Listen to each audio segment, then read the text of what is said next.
Welcome back to Strength Cultures Podcast, number one in the hearts, number one in the charts.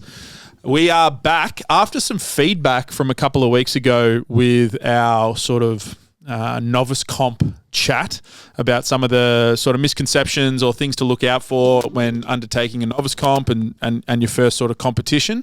Not that a novice comp really is a competition, but your first sort of like meet day, testing day in a structured format. We thought we would just continue that conversation a little bit and chat about maybe the step prior to that, which would be for a lot of people that have potentially like downloaded templated programs. The classic one is 531, which we've chatted heavily about in other episodes and stuff. But maybe you've downloaded some of those templated programs. Potentially you've undertaken some structured or formal strength training in some degree, but you want to start to transition to powerlifting. Maybe you don't want to go into a novice comp or a comp just yet, but you definitely want to start that turn towards more specific powerlifting based training. So we thought that we'd definitely touch on this idea because there was some really good feedback from the novice comp. So Dids, we'll start with you. What are the sort of how do you see that timeline playing out for people that you've helped coming along? I think the classic one is 531. What are the new ones though? Jeff Nippard's got it on lock these days. I think it used to be maybe more Candido. I mean, I think Candido still gets a mention. And probably what was his one called? Candido. I think it's now called the Candido Forever program, or yeah. I think he now has something similar to Angus, where it's like a train along. But I think it was just the Candido. Oh, I don't know. It was just a powerlifting, power building. And the Calgary Barbell team have a bunch of them as well. And then going further back, which still does the rounds, definitely like starting strength or strong lifts, those sort of programs definitely have always been. Did you get exposed to those, James? No, I haven't heard of any of these. What about Madcows? So I told James George, because James George hit 80 kilos. Shouts out James George. Well done. Body weight? We're finally there. Nice. But then I had to shouts out. I had to remind him of a quote by the one and only Mark Ripperto of starting strength that a grown man weighs 200 pounds. So we've got 11 kilos to go. Well, hey, it's all right. We'll get there. It's about the journey, not the destination, right? 200 pounds. As a quick aside, though, we'll get to this discussion point. Something that you mentioned in the opening that I think is worth clarifying. To some degree, we're getting into semantics here. However, the idea of I love semantics. We love it. We love it. The idea of like the novice competition, is it a competition? Is it not? Generally speaking, novice powerlifting competitions are more of a competition. And a big part of what makes them that we don't do is the fact that there's weigh-ins and there's weight classes and there's awards and medals and stuff like that. We don't do that.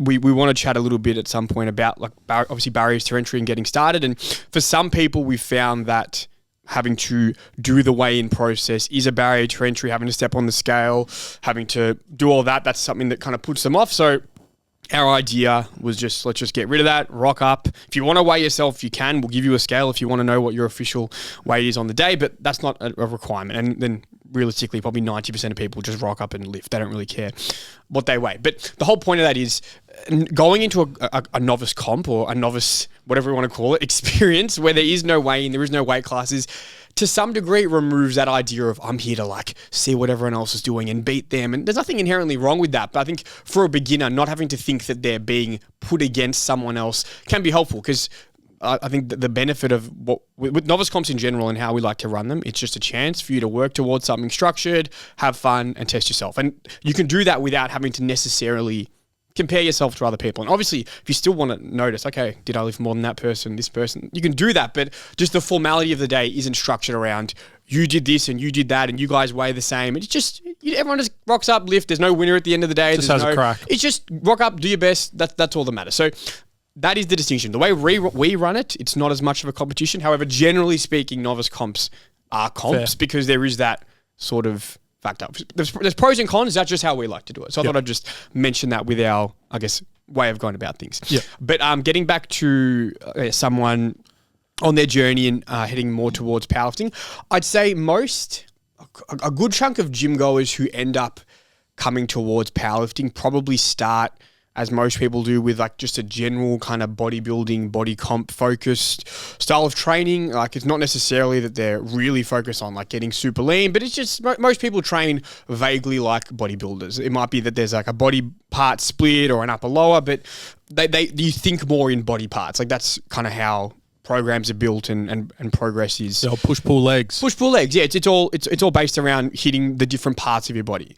And then... Which turns into push, arms, Oh, we do bit of some row, legs every now and then. chest, delts, chest. More chest, more arms. And then one like leg press. And then obviously you come across the powerlifting. It's like, oh, okay, cool. It's squat, bench, deadlift. So these start to become the centers of your training and the most important parts of your training. And I think what's worth mentioning at the start is that even though the goals are different, there is such a lap over between bodybuilding and powerlifting, and even just general strength training and powerlifting. Like, I think people have a misconception that bodybuilding is about building muscle and powerlifting is about building strength, and one's about lifting heavy and one's about just accumulating volume, and there's just no lap over at all. And the reality is, it's probably 75%. Keep going. 75% of the training is like 95%. is like basically the same thing, and then it might, on paper, it might look a bit different, but essentially what we are asking our body to do is basically the same thing. And then it's just the only real requirement for powerlifting is you have to do squat, bench, and deadlift. You can't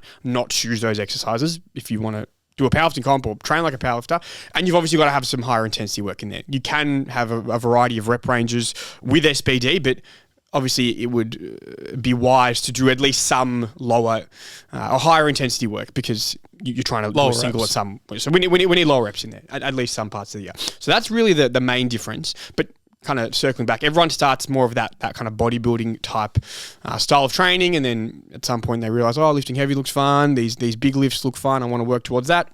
And then it's often with these templated programs. So it might be the Candido, Jeff Nippard might have a sort of power building, powerlifting program, and these can be a good start for people, because it probably just allows you to view it a bit more with a performance bias, not purely just focusing on like hitting muscle groups and building muscle. Like there's another lens to look through there, and genuinely, like, especially if you're a beginner, like those programs can be good for a period of time. It just reaches the point where they probably you make as much progress on them as you're going to, and they have a shelf life. Yeah, they have a shelf life. Like there's a period in which they'll be useful, but at some point, having something that's a bit more tailored to you or a bit more specific to powerlifting, or just better suited to you as an individual is obviously going to be helpful. I think a big thing on that is when people come off.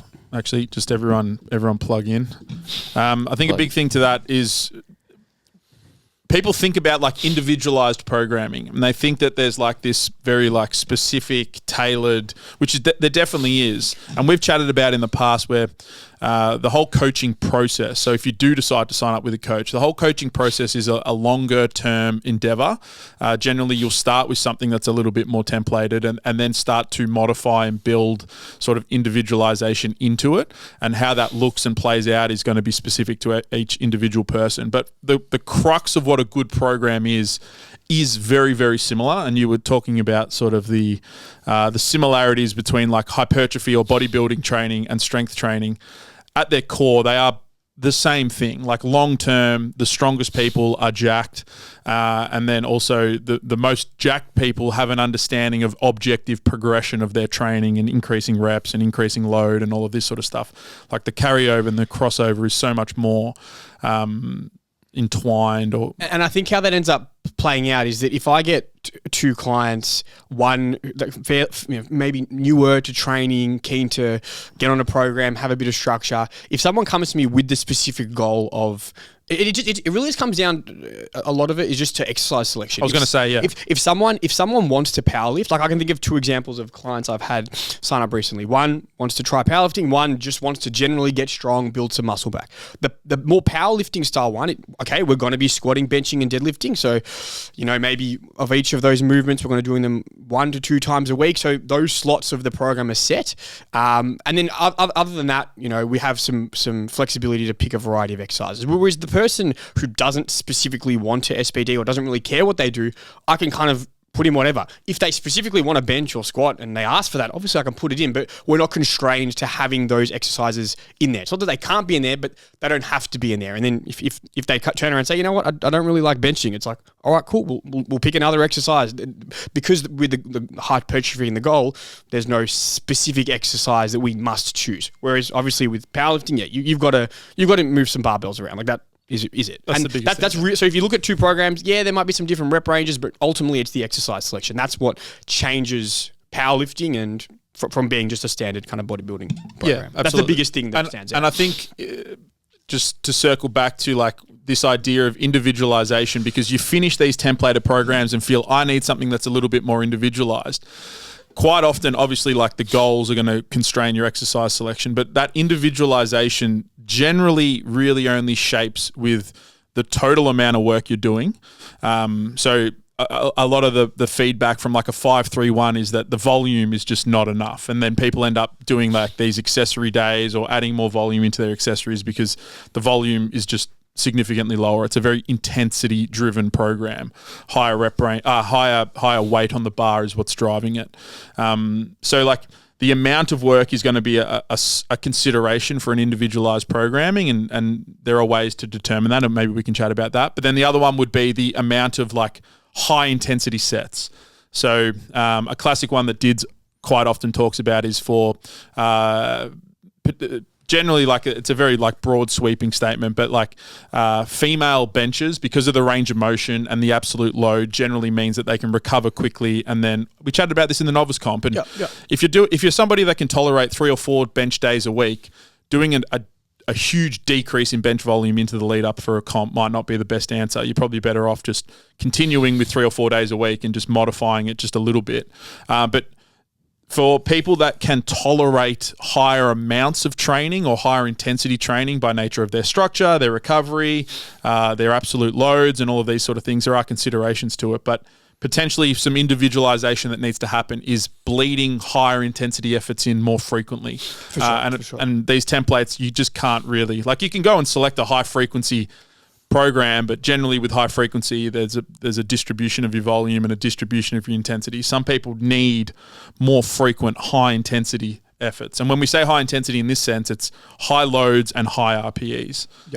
So that individualization, obviously the goals are going to constrain your exercise selections, but secondary to that, the amount of training you're doing is a consideration, and then the amount of hard training or really hard training that you're doing is another big consideration. We've definitely touched on this many times, but I think it's worth saying again that no one is writing you the most individualized program from day one. Like obviously, we deliver an individualized coaching service. We look at the person in front of them and give a plan that we think is going to be best to them. But the reality is that only develops with time. We'll try our best to start with something that's going to be appropriate for that individual, but it's with blocks and feedback and progress and obstacles and challenges that life throws at us that we get the most individualized program, to the point where if we've been coaching someone and they've been making some strides for, like maybe 4 to 6 months, that's probably the point where we're like, we've really refined it. And it's not to say that it's perfect, but we're really getting a plan that is ideal for them. And we've tweaked it for them. And it will be tweaked over time, but the difference in terms of how individualized that approach will be for that individual then versus a day one is miles apart. And which is obviously why if you are going to engage with a program in coaching, whatever it is, like it is something that you get the most out of it with time. Like hypothetically, if someone wanted to get coaching for us for 3 months, we might do it, but we can only promise so much. Like it's sometimes you're almost better off not even doing it for 3 months instead of just committing it when you're ready to for like a 6-month period to really get the most out of it. So I think that's worth saying, because everyone talks individualization, it takes time. It just needs to be said. And the lead on to that, the individualization comes from the feedback of the lifter. So like getting feedback from and being active in that communication, I think is really important. Like especially like online coaching, like we've all had like qualms with like the online check-in and like do people actually engage with it? And you definitely have like a bell curve of people that engage with online services. Some people they want the most out of it and they send videos and they ask questions and they engage with feedback forms and do all that sort of stuff. But at the other end of the bell curve, you've got people that only really send one video when they need something, or they'll randomly just ask for a call or and that's all right, whatever you need for your support. But if your endeavor is to get away from these templated stuff and move in the direction of powerlifting and potentially engage with a coach or engage with some personalized programming in some sense, the better your input, the better your feedback, the better your sort of I'm speaking to lifters here, the better your sort of contribution to that process, the better the outcomes will be long term, for sure. So that would be one other thing, I really enjoyed that whole process of it as well. Getting the feedback from your lifters on their experiences, it just helps you shape their program a bit more, but also subjective stuff also matters. Heaps, yeah. We spoke about it a few weeks ago where I can't remember who it was that mentioned it, but it's the whole idea of, as a coach, you might have a great idea, but it's not better than your client's good idea. I think the exact quote was, your client's good idea is better than your great idea. Sam Goldsmith shouts out, great quote. Yeah. Very true. Cracker Very coach, yeah. But like, it's so true because I've had an idea of where I want to lead this person with X, Y, Z, but they've said it's either felt not great or they felt great doing that, but I've wanted them to veer off to something else here. Like for an example, hand up bias of mine, like this individual wanted to do a shoulder press and I wanted to lean them more towards like just in a machine, but they didn't want that. They just wanted a barbell, but they were already doing a lot that had kind of put up a bit of red flags for like some back dramas, and that could have been something that could have been worth consideration down the track. But they'd said that the Z press, we got them doing a Z press, that was actually mad. The Z press, sitting on the ground. And like there's a with voice, the legs out long, yeah. That's the voice tough. in the back of my head is like, fuck, there's a pretty quick cap on this, like before you it's can. a hard exercise. Yeah. But they enjoy pushing it. They enjoy. They're getting good outcomes from it. Like, so who am I to be like, nah, we're going to take this away from you? And that can't be overstated. Like, someone enjoying something and actually being motivated to push it is so important. Like, hypothetically, your idea may have merits and there might be reasons why their idea isn't quote unquote ideal. But if someone is just excited about something, double down on that, use it, take advantage of it, let them run with it. It might die off eventually, but when you've got that, that is gold when it comes to training. It is half the battle. 100%. So again, buy-in and Z press. Z press. Have you ever done it? Personally, with dumbbells, yes, but not a barbell. Not with a barbell, yeah. We did some. I gave Jack Reed once some. It would hammer Arnold your press abs. with the Z press variation. Big. Oh bench up. yeah. Yeah. It would hammer your abs. 100%. Do you remember the time that you got me to do what was it, with a kettlebell, and almost nailed myself in the head? Oh, the bottoms up kettlebell press. We were talking about how one of my ideas had progressed. Yeah. Yeah. Stability, baby. Yeah. But that was one of my biases. I'm like, why not just jump in a machine and train hard? Yeah. Train hard. But this person was like, nah, I want to just enjoy moving heavy weight with a barbell. Another big thing with that is, and this is, you said, we joked about semantics very quickly there, but semantics really matter. When we say semantics, literally just the definition of what we're talking about actually matters. How often you'll get a client like giving feedback and be like, I want to try a higher volume or I want to try a higher intensity method. And then you actually ask them, well, what does that mean to you? And it's like something completely outside of We need to make sure we're on the same page. We're talking about the same thing. Yeah. It's like, I want to do more higher volume. And all they're talking about is they want to do some extra higher rep ranges or something. Like that doesn't inherently mean it's higher volume. It's just a slightly higher rep range. Like those little things matter. And that's the communication that comes in. And if you're looking to transition out of those templated programs and hire a coach or engage with some personalized programming or whatever that looks like to you, those conversations matter. Like have your little inputs and stuff. Like those things really do shape the direction and ultimately the outcomes that will come from that. So yeah, what would you recommend to somebody, boys, both open to both of you, recommend to somebody that has maybe tried some of those programs, potentially felt like they've hit the plateau, maybe they feel like they're either not recovering well enough or things could be better. Like what would you say would be the initial things to sort of engage with? Get a coach. Yeah. And look, of course, we're always going to go to that answer, but then at Strength Culture. Specifically. Culture, yeah. But just to kind of give you an alternative perspective as well, because obviously we want to help the people who might not reach out for coaching, of course.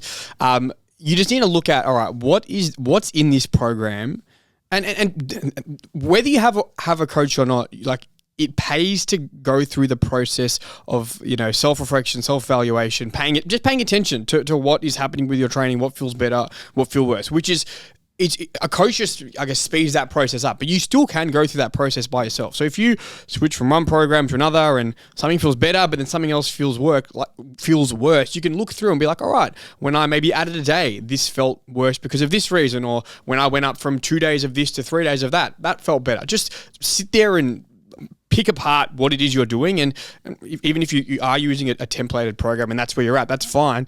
Like, don't be afraid to make some tweaks as necessary, because even if you come to a coach, we're going to give you a program, and I often tell people, like, this is the program, this is where we're starting, particularly, newer clients. I'm like, this isn't concrete, this isn't set in stone. We're probably going to make some adjustments. Let's chat as we go. Like, it's not like, this is the program, this is the Bible, you must worship this thing and never question it. No, like, we want to develop this to be the best for you. So, like, oh yeah, so you can go through that process with a coach, with yourself.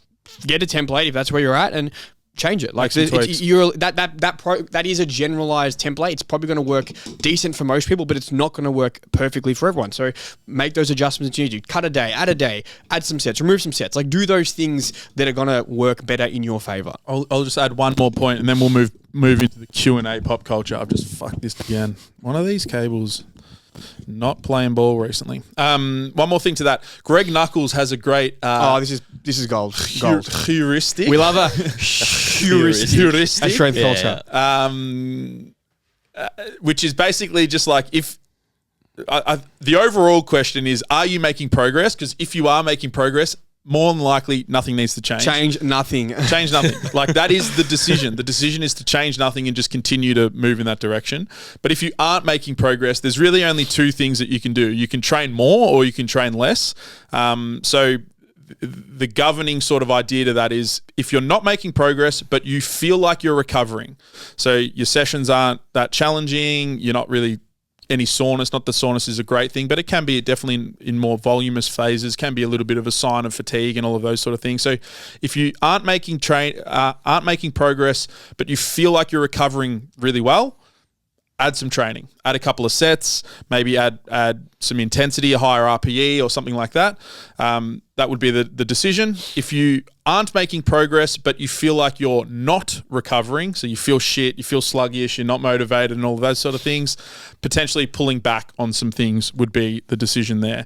Dropping some sets, maybe dropping an exposure or a frequency, maybe dropping your RPEs a little bit on some of the bigger exercises. But that's ultimately what the tweaking process becomes. It's just a little bit of a science experiment of your own programming. Give it a couple of weeks to run, see, and then run that heuristic again. You know what I think's underrated? Oh, you go. No, you go. Yeah. I think it's underrated that with these filming of sets, like, I think more people honestly need to film their sets. Just engaging with that. Yeah. Just film your sets. Even if you don't send it to someone, just suss it yourself. Suss your sets out. Like, if it's slowing down despite you wanting to just move it with the same speed or even faster towards the end of your set, like, you're probably training hard enough. Chase some failure in some exercises too. Like, that's okay.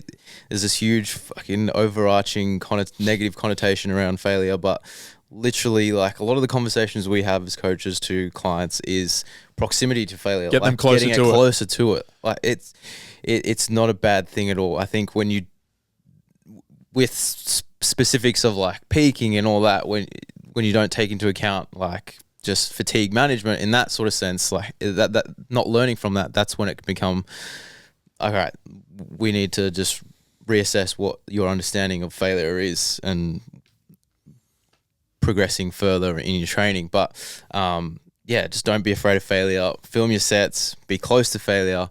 I think more people just need to film and analyze. I think it just ties back into what you were saying, self-awareness, that sort of, that stuff is important. Going back to the Greg Knuckles heuristic, like, I can't stress enough, like, if that's not something that you have in the side of your pocket, whether you have a coach, whether you don't have a coach, whether you're a coach, whether you're a lifter, like that, I saw that. It's just a central thing on a Facebook post he made, like, however long ago. Like, it's that I'm yet to find something that I think so contradicts it. Just contradicts it, but just so simply and usefully is always going to be there. Like, you can always keep coming back to that, and it'll never cease to be something that's relevant to making training decisions and managing your own training. Yeah, it's probably half. It's probably 80% of the decision making. And then the rest of it is just, all right, well, what do we increase or what do we pull back? And obviously, as coaches, we develop the ability to make those judgments better because we see more people, we've dealt with a wider variety of people. So obviously, we just get more reps, but it's a skill that anyone can develop. It just, you have to look inward and look at what's happening with your training and pay attention. Yep. No, we gatekeep. Gatekeep. Get coaches. No secret. But we'll yeah. So this is something that we want to do more with the podcast. Is add a little bit of structure. The boys have been chatting off air, and just coming in with a little bit. So if there are specific training related things that you do want us to unpack, we're happy to do it. Yeah, because obviously we're here every week, and I imagine that was a good 27 minutes of podcasting, but we want it to be based around the things that you guys are going to be interested in or find useful. So because we can talk all day about Happy Gilmore too. That's it. We will talk about. We will. Don't worry. But if there are some training related topics you want to cover, we're all ears. Let us know. I'm sure almost anything that you're keen to hear about, there'll be some things we'll be able to share. Absolutely. So just let us know. DM the main page or just speak to the boys at the gym here. Just chat with the boys. And if it's something that you're finding as a challenge or a question you're confused about, chances are there's a bunch of other people who would also benefit from it. So yeah, let us know. Give us a little bit of feedback. That would be good. Other than that, if you are interested in potentially taking the next step with your own training, looking for some individualized sort of strategies, there's a couple of ways that you can engage with us here. Obviously, you can just sign up at the gym, sign up for coaching. All of our programming is personalized. It is individualized. We do a pretty thorough onboarding process with questions and discussions of where you're at, what's working well, what do you think you could be doing better, the directions and goals and all of that sort of stuff. So if you are interested in actually taking the jump into coaching, highly recommend that. We have in-person and online for those sort of things. The other option would potentially be you could book an individual, just like a one-on-one session with one of the coaches. You can spend some time with some technique work. You can spend some time chatting about programming, maybe bringing in what you're currently doing and getting some feedback on that. That doesn't have to be an individual session. That you might be able to buy like a 3 or a 5 pack and use that over the next month or so to get even more support. So that would be another option. Alternatively, you could start to play around with some of that personalized stuff yourself and using some of those ideas. But I think to get the most out of your training, hiring some expert help is definitely going to be the fastest way to get there. So yeah, the other thing to that would probably just be set goals, put fucking goals in place. Testing days, we run a bunch of them here, little 5RM, 3RM days, but novice comps, or those sort of goals definitely spur higher intensity training and just more effort and attitude towards it. So that'd be another little low hanging fruit that you could do. But JG, we had some questions, but before we get to the questions, we were rattling them off before we got on air, and then we somehow got to Rory McIlroy's from Ireland. Didier asked me, did you go to Ireland or Scotland? Because I fucking love Scotland. And Laura and I want to move there. We joke when the kids are like 20, we're just going to have like 6 months in Scotland. Mad. Can't fucking wait. Just play golf, sit in the countryside, drink coffees. Drink iron brew. Edinburgh walking tours. Man, the best. It looks unbelievable. You would love it. I'm telling you right now, it is really so far in your alley, Dids, up your alley. It's amazing. It's shoved in your alley, mate. Scotland's waiting for me. It is your alley. Scotland, don't worry. Scotland is your alley. Didier's going to take on Scotland. But anyway, and then James is like, I played soccer in Scotland. Yeah. So I think because James hasn't been on the podcast as long, and maybe he's not as talkative as me. I don't know. I feel like there's a lot of James George lore that we haven't like tapped into. Like I think there's more to unpack. There's a bit. Scotland, tell us, James George. Why are you playing soccer in? I knew you'd played soccer. Like that was and your dad or someone in your family was like, oh, you should pursue it more. Yeah.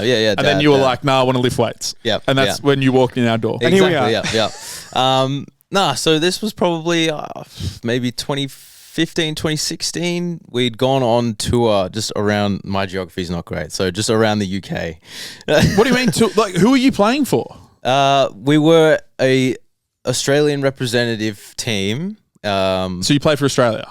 No, not like national level. We were like a subset, like a group that was interested in playing overseas. Like a development group. Yeah, like a development squad. So all high level stuff. Yeah, we were never like, I was never like an Olyroot. I don't know what they call their junior group, Socceroo. Yeah. But were you all from Victoria, or was it like around Australia? No, around. We had some from... So you just like apply for this? Is that how it worked? It was so how it came about was a dude was just watching one of my games played at Dandenong City, which was like 5 minutes from my place. Shouts out. Shouts out. And then he just came up afterwards. He's like, I like your stuff. You play really well. Yeah. What position do you like playing? And at the time I was playing centre mid. How old are you?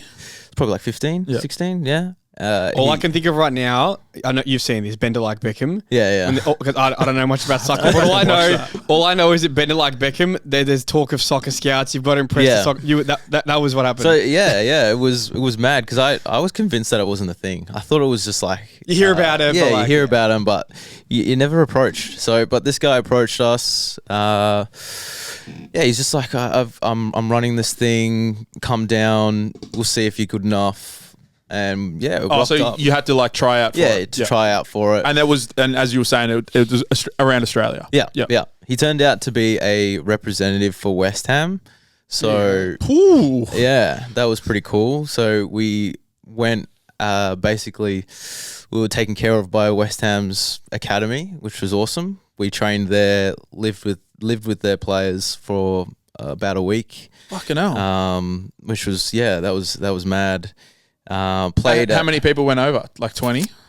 No, it was just over a team's worth. So maybe like 16 of us. Yep. Yeah. So you have 11 on the pitch, and then that would have been like 4. Couple of subs. Yeah. 5 subs. Yeah. Yeah. And the whole thing's paid for. So we had to pay for our flights, but then like food and stuff that was covered, which was mad. Yeah. Crazy. Stayed in some really cool places. Same thing happened actually going to Italy. So, yeah. On the same tour?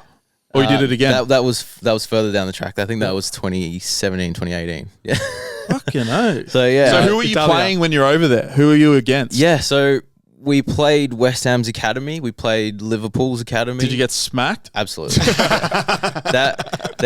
I honestly thought I had a chance of like making it big. I feel like soccer is like another level. Was at the moment where you're like, Yeah, that like their world there of soccer is like their bread and butter. It's like religion for them. So, and they obviously have the finances to bring players in from overseas as well. Like it's just these people are phenomenal. And at the time they're like 15, 16 as well. So you're like, whoa, these guys are so much more advanced. When you go to that level, because obviously you were good at soccer, like to be selected for this. But when you go and like you see that next level, is it just they're better at everything, or is it like one thing that stands out, or like just? Look, back then I was like, you guys aren't that much better than me. Like, why do you get this? But looking back at it in hindsight, they were doing everything better. Like what they used to do is they would stick like an itinerary, like just in the hallways or even in their club rooms of just what they're doing throughout the day of like match day. They would call it match day like 0 or match day -1, which is the day before match day. And everything's planned out for them. They have their food, sleep, their physio, they're athletes. Yeah, they're pro athletes. They let us sit in on one of their like game analysis nights. That was mad. Big like projector screen, just going through like game. Yeah, like you did this in this scenario. Should have done this. Should have done that. Yeah, that's mad. Yeah, it was unreal. So that was good. But yeah, we played Liverpool. We played West Ham. We played a few local teams, and then we played Rangers in Scotland. That was cool. It started to snow that night. Oh wow! Yeah, there you go. Drinking some Iron Brew. Which is their like sports drink, I think. It's like a soft drink. Yeah. It's like a what's the flavor? I'm gonna butcher it. It's like an orange. It's like it's quite sweet. It's carbonated. Yeah. I want to say like toffee, but toffee. Sweet. No, like a It's got a syrupy taste to like it. Like a caramelizey sort of Like a much better. If I'm thinking the right Dr. thing. Pepper. Yeah, like in that category. Yeah. That was my first tour. And then you went to Italy. Then I went to China and then Italy. Fucking hell. China, we played an international tournament. Got that smacked? Was cool. Yeah, we got smacked. I scored a goal though in that tournament, so that was mad. It was a penalty. There's photos on my Facebook somewhere. That's mad. If you want to dig through that, but were there crowds at these events? No. Yeah, it was a reasonable crowd. Like probably like one of the stadiums that you'd see here. Not What, like a couple thousand people? No. Not like one of the local stadiums Yeah. you'd see here. Yeah. A few hundred people. That one was insane because like we had In China? Yeah, that was an international comp. So obviously had China, we had Russia there, we had Jakarta there. Who else? There was a few more. I can't remember who, but we all stayed in the same like a university complex. And like the Olympics. Yeah, it was, man. Like at night, we'd all just like come out of our dorms and like just like chat to each other, exchange like little T-shirts trinkets and that we shit, had. Yeah, That's mad. it was really cool. So I've got a lot of like memorabilia from that. Yeah, that was cool. And then Italy. Italy, yeah. So Italy was with Chievo Verona, stayed at their like ground. They had accommodation there, which was cool. They were by far much better than the English players. Oh, really? Yeah. Well, yeah. Just technically way more advanced. You're probably older though as well. Yeah, I was maybe. 18. Yeah. Just turning 18. So Yeah. way more technically advanced. They weren't as strong or weren't as athletic as the English were, but yeah, wow. Just better. Yeah, better. Yeah. And a bigger pool of international players as well. Yeah, that's sick. But I stayed with a Canadian and another Aussie guy. He was from the Gold Coast, which we still keep in touch now. I was going to say, yeah. Did anybody that you played with go further with it all? I keep tabs on them. Yeah, so the Canadian, he plays for like an MLS academy side, Damien Yamarino. So shouts out. And We know you're listening. I hope. And Zion Cruz, he has a mad name. He's from the Gold Coast. That is a mad Crazy. name. Cruiser. Yeah, his family love Bob Marley, so the rest of them are like something related to Bob. Shouts out. Bob, and yeah. But yeah, he's playing in Portugal right now. Oh, wow. Yeah. So he has family that are from Portugal, so he was lucky enough to be able to get a playing visa to go there. So yeah. Fucking oath. Mad. Yeah, that's the JG law. I was big into my soccer and I went back and played some futsal Sunday night. Skills in there? Skills are still there. Skills Yeah. are still there. I'm not match fit anymore. That's Holy. alright. It's a different type of fitness. That Yeah. repeat effort. Nutmegs. Like, Yeah, what were the skills like? Were they... man, I threw a couple. So my first skill I threw out was a step over. Went Fell straight over. over the ball. Yeah. Rolled my ankle over the ball. Luckily, I didn't hurt myself, but yeah, I was like, oh God. Then that shattered the confidence a bit, but then it came back. You probably need that, though. Yeah. All right, let's just a shakeout. hit the ground a few times. We annihilated them. Who'd you play with? 10-1. Played Oh, with really? my old schoolmates. Fuck that. Yeah, so we had, at lunchtime you have like a lunchtime soccer team. So Yep. we're literally called lunchtime soccer team. So every Sunday these boys are always asking like, hey, do you want to come down to play? And I'm always like, nah.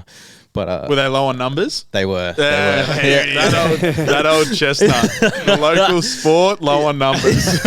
Yeah. Sunday afternoon, reach out. Yeah. Oh, we need 3 people. We need you. We need you, JG. So, yeah, that was a good game. How Good game. many goals you score? I only scored 1. Yeah, that's enough. That was enough. Your Yeah. contribution. But good. No, it was good. Very Yeah, nice. I'm getting back into the soccer a bit, which is Nice. awesome. Yeah. That is mad. That's some cool experience. Yeah. I'm Did you ever pretty do lucky. anything mad like that, Dids? Oh, nothing sporting related. Nah. No. I was went to space camp. That was my claim to fame. Space Like camp? What's overseas. that? Huntsville, Alabama. Alabama. Alabama. What's That was- space camp? So you go there for a week, and it's just like it's a camp, but it's just everything space related, science, fucking. Neil deGrasse Tyson. Gravity. Fun. All that Yeah, space. gravity. Yeah. Thrust. It was mad. Good fun. Like a bit of you just did mad shit. Apple Then we went to falling Kennedy from the Center, tree. which was sick. Yeah. Good fun. That's cool. Fun. Did you ever do anything? Just holidays. Vietnam. Yeah, Vietnam. Man. I'm keen to hear about this trip. Charlie made a post yesterday about his Yeah, he said his motorbike life in the changed. yeah. That looked mad. It actually looks sick. A holiday. And he kept outside smoking of darts. Greece. He's smoking darts in like every second photo. I'm like, Probably like 2 cents or something. yeah. But yeah, no, I didn't do it. I tried out for the state basketball team. Mad. And then got to like the final 30 or something and just didn't get picked. And then I tried out. Our St. Peter's, our our primary school won the state rugby league championship of all the primary schools in Victoria. I remember the primary schools played rugby. Fucking hell. Yeah. That was just a random not semester. What do they call them at primary school? Terms. One term. The sports, the head of sport, whatever his name was like, oh, we're going to be doing this rugby thing. We had some tryout sessions, and it's basically the football team just got selected for the rugby team. And I used to be really fast, like really fast. So they had me on the wing, and no one could catch me. Like it was just like squeeze it to one side of the field and then just get the ball out wide, and I'd just fucking Jay Smith. Fucking tries galore. I won the best and fairest of the state. Mad. Of like the championship. Our team won. Fucking nice. And then a recruiter came up and was like, "Oh man, like we want you to try out," and one of the other boys. So I was like, yeah, fucking oath, like on this high. I remember getting there on the day. Dad drove me, and they were fucking men. Like it would have been like 12, 13-year-olds, but that's like where if you hit puberty to start with, like if you're you start to separate. If you're 12 months ahead on puberty, like it's a you're lot. a fucking man-child compared, and I had not hit the puberty side yet. And they were all like Samoans, like obviously like that ethnicity of like influence, like obviously New Zealand families and stuff. They were all massive. There were kids with like fucking mustaches and shit. And there were these two twins. I started crying. I was like, Dad, I don't want to do this. Like, I don't want to go. He's like, just go out there, just use your speed, you'll be fine. And I was like, all right, I'll do it. And we just playing like games, like all this sort of some training stuff. And then I went to like 3 or 4 weeks. I kept getting selected and got to like the final call.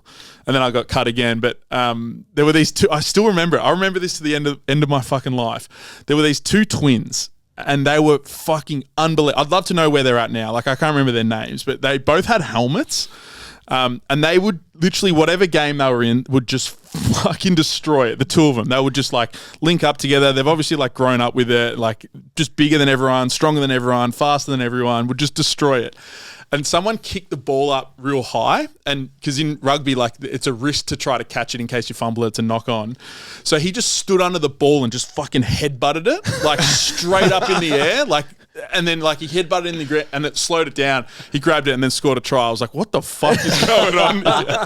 Like, what the fuck am I witnessing? Like they just shut on everyone. I was like, this is, and I never made that either. That was my experience with shot put. Like school, I'd usually do pretty well, finish, top 3. I think it was like maybe year 9. School, cleaned up, no dramas. Whatever comes next, I think it's regional. Went to regionals, won, no stress. When they went to district, and then they were all just fucking giants. Like I was a bigger, like, year 8, year 9, like size-wise, not the smallest guy, but then, whatever. Then I went there, I'm like, man, how are these guys my age? They were just the broadest shoulders. I'm like, I'm fucked. And then I just came like 8th or some shit. Get absolutely rinsed. Yeah. Crazy. Oh, nice. Crazy. So that's probably, as close as I got to international. Couldn't even get out of the state. But that's good. All right. So we had some, the pop culture seems to be a big hit. So sidetrack. We had a couple of ones. The first one was Happy Gilmore 2. I don't want to spoil it because I don't think it did come out on the weekend.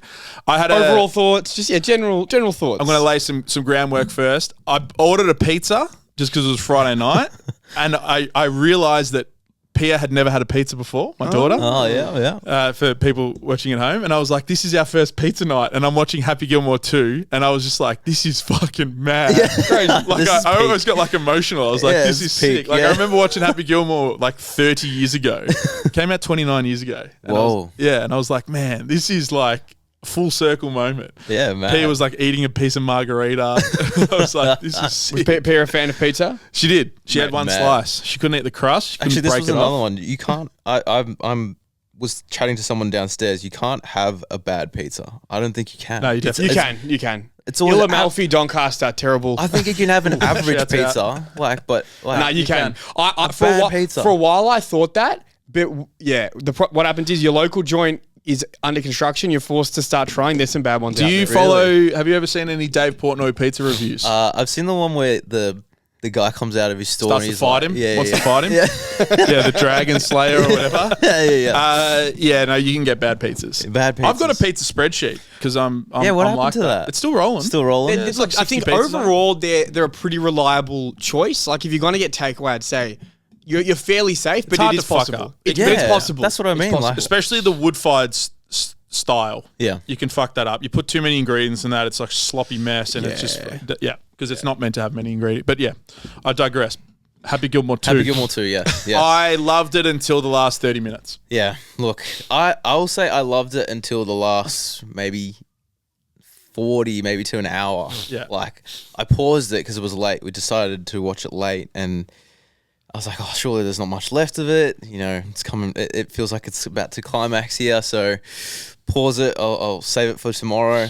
I'm halfway through. Yeah. There's like another hour to go of this movie. I thought, okay, this is going to be a long one, so got to buckle in. So finished it last night. The second half sucks. The second half is, look, it doesn't need it. That's been the from what I've seen online. That's the feedback. I loved it though. I would watch it again. I think the first half of enjoyed the it. movie was awesome, but then the concept that they introduced was, not great, not great. I give it like I'd give it a 7. 7 is fair. For I a think 30-year-old trailer or whatever it's called, sequel, That's the one. It's pretty good. Usually those ones are It's pretty a cash grab. miss. Nah, but I it's think good. There's some funny shit in there. I think it didn't exceed expectations. It met expectations. Yeah, probably most I don't people think it was probably weren't terrible. expecting it to be amazing. Yeah. So, What's your letterbox review? 5-star. What do you give it? 3. I'm giving it 3. Three. I actually haven't put 6 it in out my of 10. letterbox yet because I got advice from Joel. Shouts out Joel. He's another cinephile. He says sleep on it. Because you're always like, It's like you're an angry most email. emotional right after it. I Yeah. think often I'd probably with the emotional thing. I think post a good movie, I'd rate it higher than it needs to be. Yeah. The next day, I'll be like, probably drops down like a point or so. Got to come off that high. Yeah, Come you gotta off- come off that high. They want you to be on a high. That's the whole point.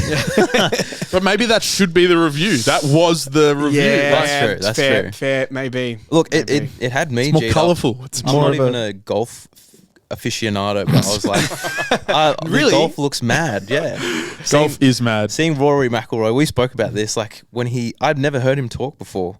When he opened his mouth, I was like, I did not expect you to be an Irishman, Yep. a Scotsman. I thought we said he's Which Scot- Irishman. Yeah, No, Wait, I'm confused out. What is he? He's He's Irish. technically Northern Ireland. So, but he's not Scottish. All No, right, he's not let's- Scottish. yeah, No. let's- He's let's- technically he's Northern Ireland. Northern Ireland, Northern Irish. Yep. Just didn't expect that. I expected like a husky, like American accent, like real. Nah. real- Mate, he's a top probably 10 player all time. Mate. He's a freak. I don't understand how Adam Sandler always gets these huge sporting names to do He's a a big movie name. with He's him. a big name. I thought about this.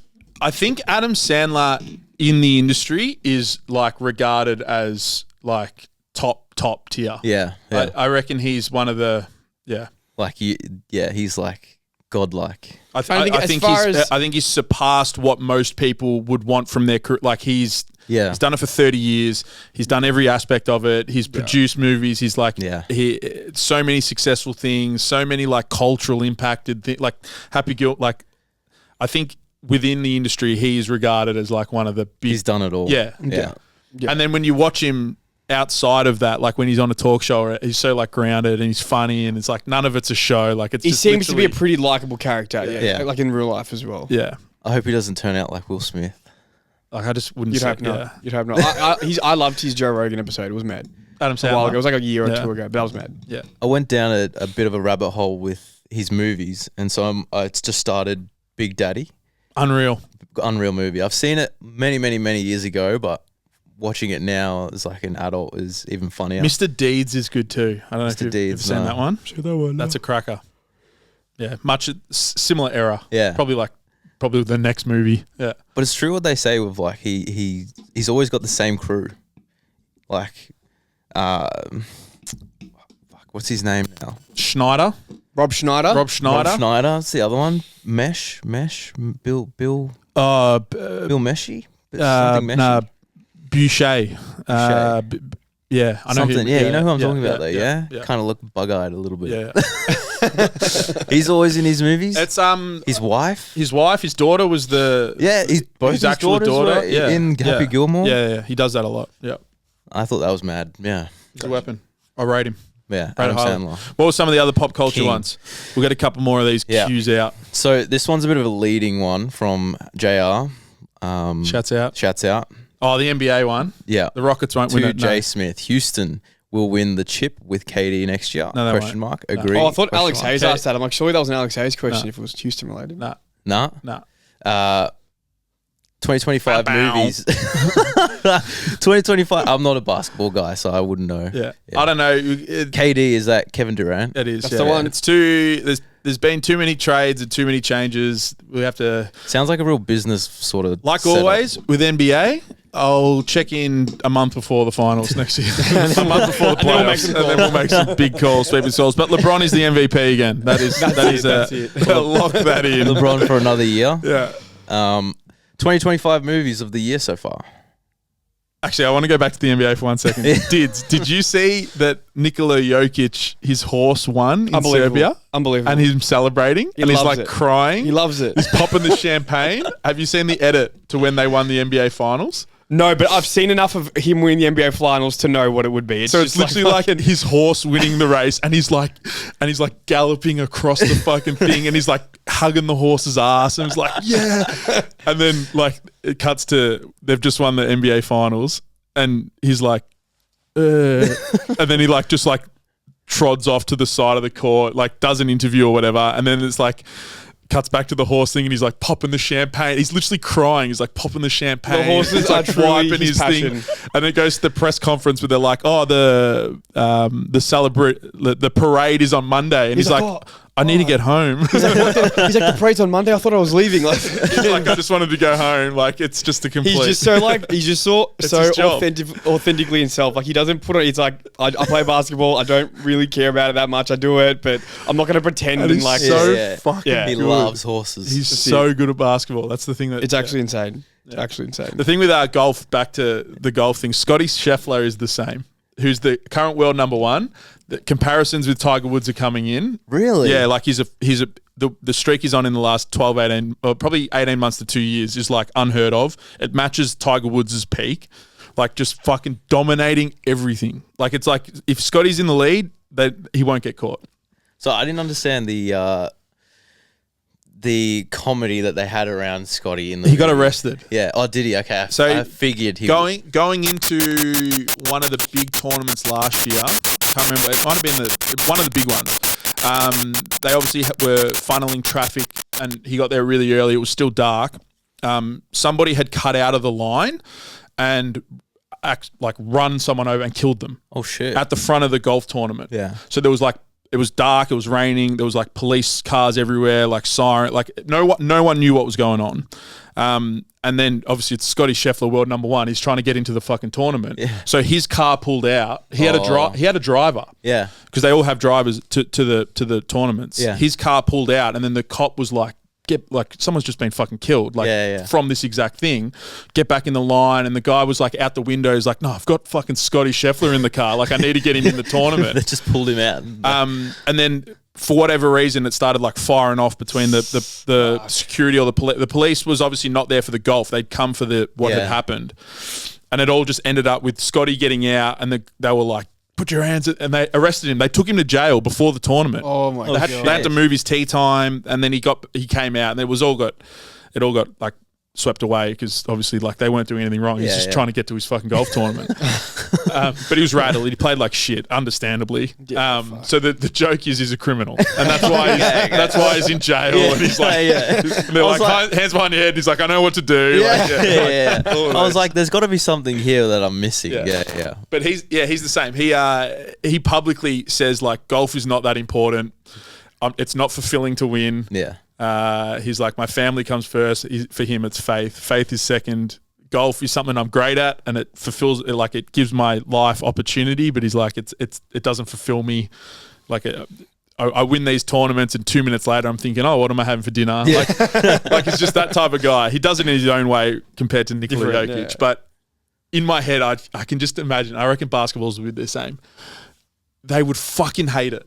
Like these guys are so much better at the skill I've tried my whole fucking life to be at. Even if you're an elite player, like you can't catch him. He scores 30 points, 20 rebounds, fucking unbelievable efficiency and all that. Scotty's winning tournaments, fucking left, right, and center. Can't be beaten anywhere around the course.